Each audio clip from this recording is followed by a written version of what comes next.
Ce journal vous est offert par le FPI, Fonds de promotion de l'industrie, votre partenaire privilégié pour la réussite de vos projets.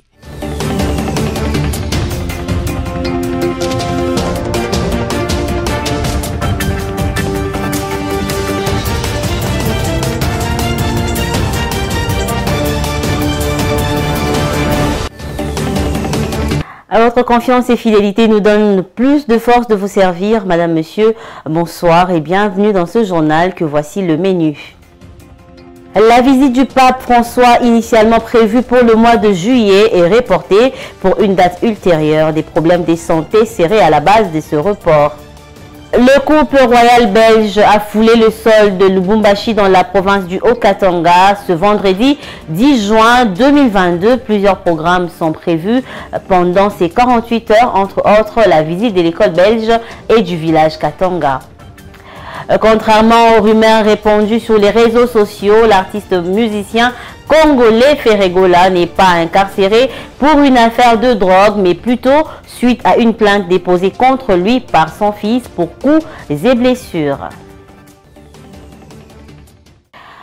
Voilà tout pour les menus. Encore une fois, bienvenue si vous nous rejoignez.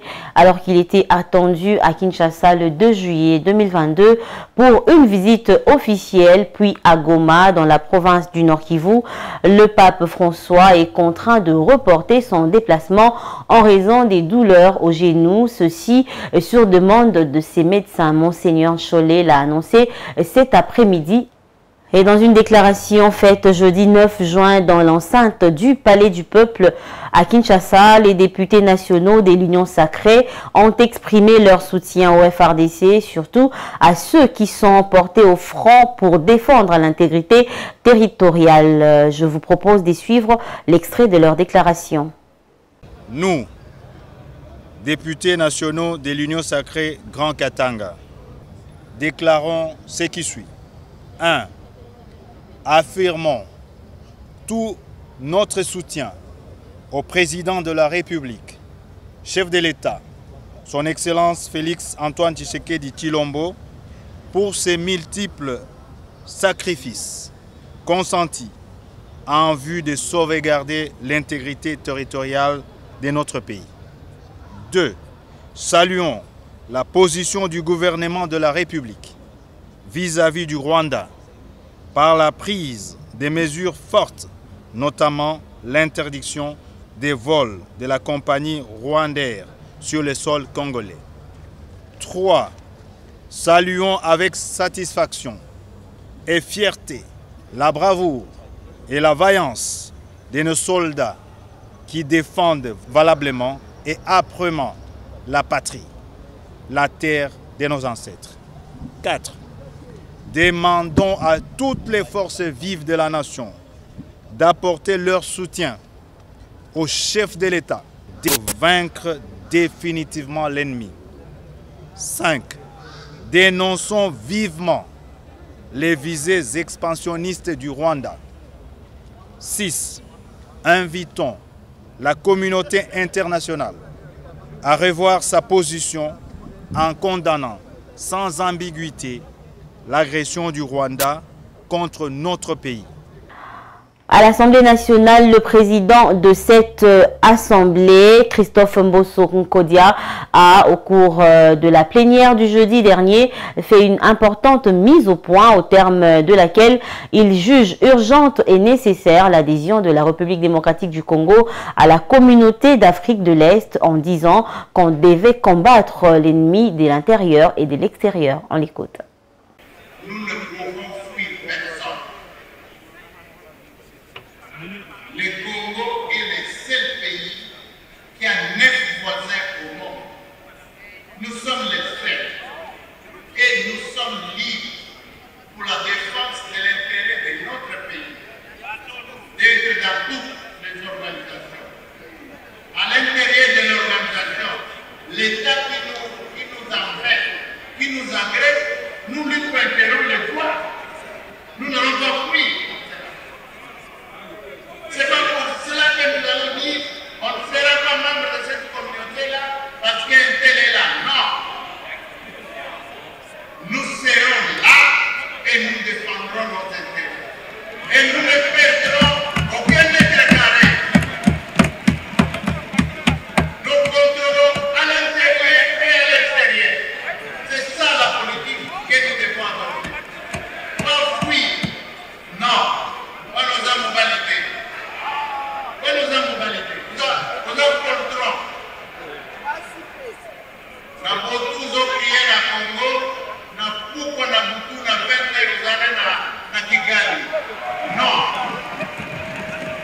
Et puis l'instauration des nouvelles taxes à charge des opérations des télécommunications instituées par un décret du Premier ministre et par un arrêté du ministre des Pétantiques est confirmée par l'envoi d'une facture de 180 millions de dollars américains aux opérateurs de téléphonie mobile n'arrange pas les affaires des ménages congolais. La rédaction des BCTV interpelle les autorités à ces sujets à travers cette analyse de Sami Bosongo.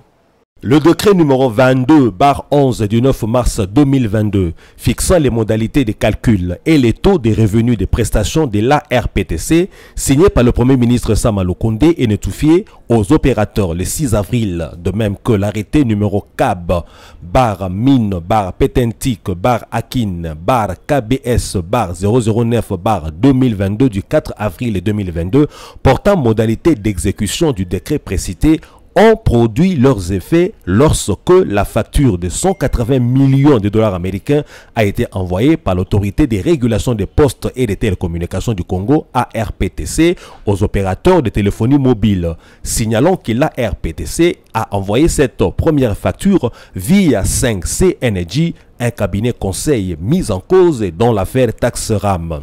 C'est depuis le 19 mai 2022 qu'en application des textes légaux précités, la RPTC envoie à chaque opérateur une facture qui couvre la période allant du 24 mars à mi-mai 2022.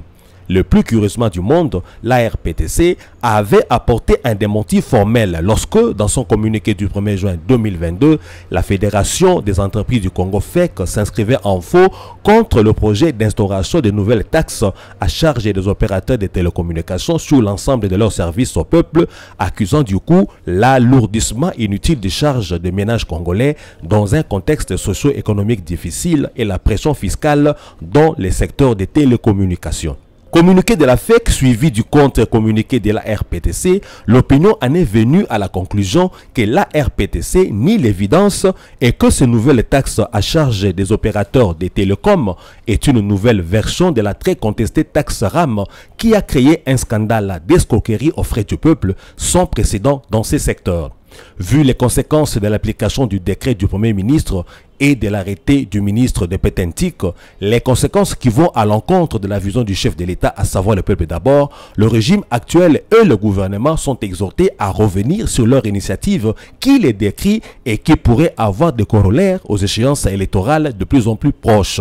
De même que l'opinion n'a pas épargné le pouvoir au sujet de la taxe RAM, de même elle n'épargnera pas les autorités impliquées dans cette nouvelle affaire de nouvelles taxes à charge des opérateurs de télécoms si elle sent et subit le poids de la hausse du coût de la télécommunication. Autre chose à présent, les agents et cadres du secrétariat en relation avec le parti politique du ministère de l'Intérieur ont bénéficié d'un forum sur le développement et la validation d'une application web et mobile pour la gestion des données des partis et regroupements politiques en République démocratique du Congo. Laetitia Wemba. C'est du 9 au 10 juin que les cadres et agents du ministère de l'Intérieur ont été formés sur les avantages du numérique, les notions sur les numériques et l'impact que représente la digitalisation au sein d'une administration publique. Le secrétaire général Okende Bonge Boniface, ayant lui aussi participé à ces forums, exprime sa satisfaction. C'est la première fois que nous organisons un séminaire pour nous adapter et adopter ces nouvelles technologies et je parle de numérique. Et ce que nous venons de faire, c'est un forum, c'est le début et nous sommes attelés à pouvoir comprendre par nos amis qui connaissent ces milieux informatiques les histoires qu'il faut que nous puissions. Nous tous nous avons la chance de pouvoir nous pénétrer nous tous de cet outil-là, le numérique. Formateurs et participants ont aussi tour à tour livré leurs impressions. À notre niveau, nous nous sommes dit que pour accompagner la vision du chef de l'État dans ce sens-là, il était plus qu'important que nous voyions comment est-ce qu'en interne, au sein de notre administration, nous puissions mettre en place certains outils numériques pour permettre à ce que cette vision-là commence à se matérialiser au sein de notre ministère, le ministère de l'Intérieur, Sécurité et Décentralisation Affaires coutumières. et plus précisément au sein de notre secrétariat général en relation avec les partis politiques, qui est l'une des administrations au sein de ce ministère qui a pour mission la régulation des activités des partis politiques en République démocratique. C'est avec amour et gaieté que nous avons reçu ce projet qui est arrivé chez nous. Vous savez que le monde aujourd'hui est en train de nager dans la numérisation et la digitalisation. Alors, il serait vraiment aberrant qu'un grand service comme le nôtre ici puisse rester dans un état traditionnel où il n'y a pas d'évolution, où il n'y a pas de numérisation, où il n'y a pas de digitalisation. Il s'y est dénoté que ces forums des 2 jours qui a réuni les agents et cadres du ministère de l'Intérieur, Sécurité et Décentralisation et Affaires coutumières au sein du secrétariat en relation avec les partis politiques leur permettra de parler le même langage avec les numériques. Et dans le reste de l'actualité, le roi des Belges, Sa Majesté Philippe et la reine Mathilde ont atterri aujourd'hui dans la province du Haut-Katanga pour une visite officielle de 48 heures. Ce voyage s'inscrit dans le cadre de la 2e étape de la visite du monarque et c'est le Premier ministre Samalou Kondé qui les a accueillis à leur atterrissage. Le programme local prévoit la visite de l'école belge et le village Katanga. À leur arrivée, le couple royal s'est rendu à l'université de Lubumbashi où le roi Philippe s'est entretenu avec les étudiants ainsi qu'au corps professoral. Après cette étape, le roi et la reine se rendront à Bukavu. Là, ils visiteront l'hôpital de Panzi et rencontreront le prix Nobel de la paix, le docteur Denis Mukwege. Profitant de la présence du roi du royaume de la Belgique, le roi Philippe en visite officielle en République démocratique du Congo, les enfants belges nés et abandonnés au Congo ont manifesté hier devant l'ambassade de la Belgique à Kinshasa. Ces derniers demandent au roi de reconnaître leur identité. On revient sur cette citation avec Bernadette Kamango.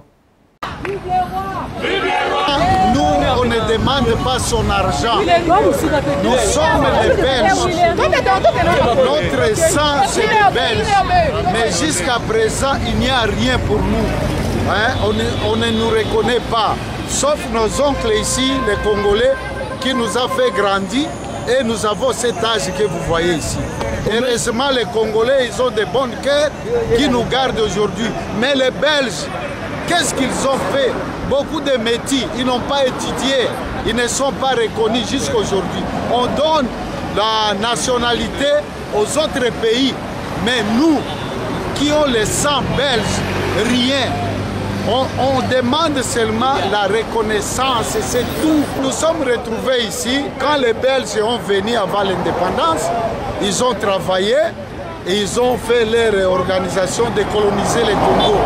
Et nos papas, ils ont allé chercher nos mamans là où ils étaient et nous sommes sortis. Mais jusqu'à présent, ils nous ont laissés comme ça, sans rien nous donner.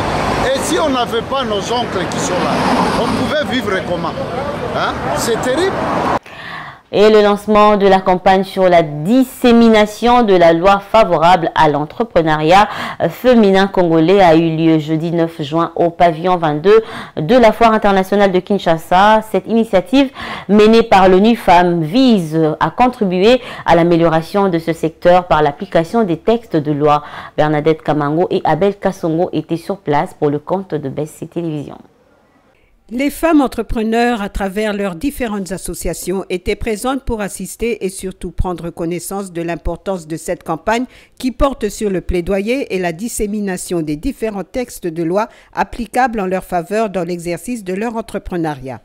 En effet, selon les orateurs du jour, composés d'une part des différentes structures étatiques d'accompagnement de ce secteur en RDC, dont l'ANAPI, l'ANADEC, le guichet unique, le PADEM-PME, et d'autre part du ministère du Genre et celui des PME, ainsi que des organisations internationales comme la Banque mondiale, 80% des femmes sont ignorantes des lois qui régissent leur domaine et les 20% restants les connaissent mal.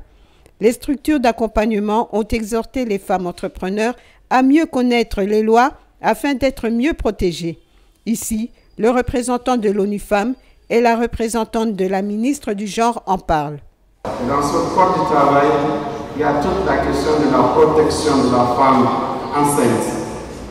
Je crois encore, comme j'avais commencé à dire, comment ne pas comprendre qu'une femme, la mère de l'humanité, et surtout quand elle doit donner la vie, elle a besoin d'être protégée. J'aimerais encourager les femmes entrepreneurs ici présentes. Connaître ce droit, ce n'est pas un privilège, c'est un droit. Le vice-ministre d'État, ministre des PME, ici représenté, a procédé au lancement de la dite campagne. Celle-ci durera une année. Je vous le disais en titre, la lumière se fait peu à peu sur l'arrestation de l'artiste chanteur Ferregola, interpellé par la justice française depuis vendredi 3 juin 2022. Aux dernières nouvelles, c'est lui qu'on appelle affectueusement Jésus des Nuances serait aux arrêts suite à une plainte déposée contre lui par l'un de ses fils pour coups et blessures et non pour une affaire des drogues. Des sources proches de l'artiste en renseignent qu'il devra passer 30 jours en détention. Affaire à suivre. Sport à présent, l'étoile du Kivu qui s'impose par 2-1 devant Sanga Balende à Bukavu et l'AS Simba qui cloue RCK par 3-2 à Kolwezi. Tels sont les résultats des deux rencontres que Vodacom Ligue 1 a organisées jeudi dernier pour le compte de la phase aller de sa 27e édition. Sami Bosongo. La troisième défaite d'affilée de Sa Majesté Sanga Balende à cette manche allée finissante de la 27e édition de la Vodacom Ligue 1 est survenue jeudi 9 juin 2022 au stade de la Concorde dans la commune de Katutu à Bukavu où le club de Mbujimayi était reçu par la formation locale de l'Étoile du Congo. 2 buts pour le club hôte et un seul pour le club visiteur. Conséquence de ce score, l'étoile du Kivu quitte la 11e place pour la 9e, récompensée par sa 21 unités glanées et sa différence de but de -2 au terme de 16 duels. Mais cet affrontement n'a pas été le seul du jour organisé par le championnat d'élite de la RDC. Au sud-est du pays, à Kolwezi, dans le Lualaba, l'équipe locale d'association sportive Simba a fait plier les genoux à Racing Club de Kinshasa RCK par le score de 3-2. Une victoire qui produit très peu de bien à l'AS Simba car elle garde sa 18e place avec 14 points, moins 15 de goal average au bout de 18 rencontres. Les RCK et la lanterne rouge et cette défaite l'a maintenu au bas de l'échelle avec 7 petites unités après 18 matchs disputés. Sport toujours, 3-0, c'est le score par lequel la République démocratique du Congo s'est inclinée face à l'Algérie jeudi dernier en Algérie à la 2e journée du tournoi des 4 nations. La dernière journée du dit tournoi, c'est déjà ce dimanche. Encore une fois, Sami Bosongo. Victorieux face au lot de la Teranga à prime, les Léopards à prime n'ont pu rééditer cette performance de la première journée dans ce tournoi des 4 nations que l'Algérie abrite. Tant s'en faut, la RDC a concédé une lourde défaite de 3-0 face à l'Algérie jeudi 9 juin au stade du 5 juillet. Les Fennecs ont marqué à la 10e minute par le milieu de terrain de la JS Kabylie Reda Bensaya, à la 13e minute sur penalty par le milieu offensif de l'USM Alger Bilal Benamouda et à la 67e minute par l'attaquant de Paradou AC Ahmed Nadir Ben Bouali. Dans l'autre rencontre, le Sénégal qui se ressaisit a battu les Niger par 3-1.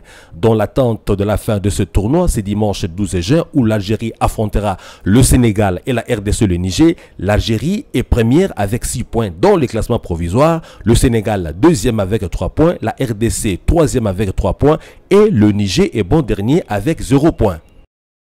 Restez avec nous, Sami Bosongo nous fait la lecture transversale des journaux parus ce vendredi 10 juin 2022.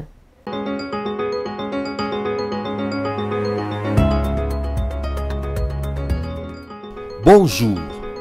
Dans la perspective de l'organisation des opérations électorales, dont l'actualisation des cartographies opérationnelles, révision du fichier électoral et les scrutins que la centrale électorale projette de mener avec la collaboration notamment de quelques organes étatiques et sous-régionaux, En dépit de la persistance de l'activisme des groupes armés locaux et étrangers à même d'affecter négativement toute activité électorale, la CENI a initié une réunion de concertation sur la stratégie commune pour sécuriser prioritairement le processus électoral dans ces 5 provinces de l'Est du pays, Ituri, Maniema, Nord et Sud Kivu ainsi que Tanganyika.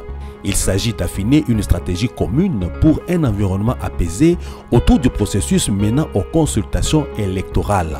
C'est allié sur le quotidien quinois La Prospérité sous le titre RDC Concertation CENI MNS MNC par CIRGL pour la sécurisation du processus électoral et une stratégie commune.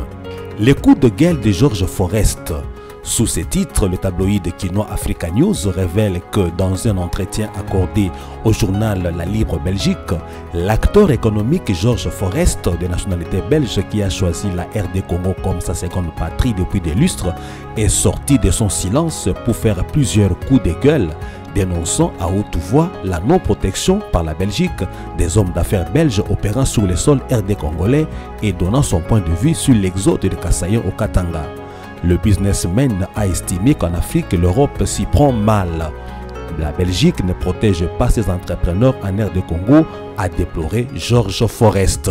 Terminons la revue de presse de ce vendredi 10 juin avec l'éditorial du forum des As.net, Hector Couper, la partie visible de l'iceberg, où, entre autres arguties satiriques, nous lisons « Tiens, et si le foot n'était que ce thermomètre qui indique le niveau de la fièvre affiché par la patiente RDC?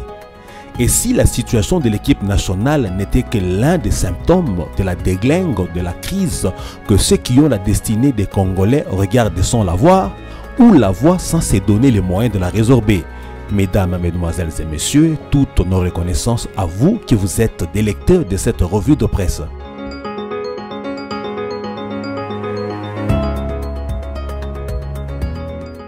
Et voici le rappel des grandes articulations. La visite du pape François, initialement prévue pour le mois de juillet, est reportée pour une date ultérieure. Des problèmes de santé seraient à la base de ce report. Le couple royal belge a foulé le sol de Lubumbashi dans la province du Haut-Katanga ce vendredi 10 juin 2022. Plusieurs programmes sont prévus pendant ces 48 heures, entre autres la visite de l'école belge et du village Katanga. Contrairement aux rumeurs répandues sur les réseaux sociaux, l'artiste musicien congolais Ferregola n'est pas incarcéré pour une affaire de drogue, mais plutôt suite à une plainte déposée contre lui par son fils pour coups et blessures. Observez les gestes barrières, lavez-vous régulièrement les mains et portez convenablement vos masques. Évitez également les attroupements et c'est parce que la Covid-19 est encore là, mesdames, mesdemoiselles et messieurs. Fin de ce journal. Merci de votre attention soutenue. Bon début de week-end. Bonsoir chez vous.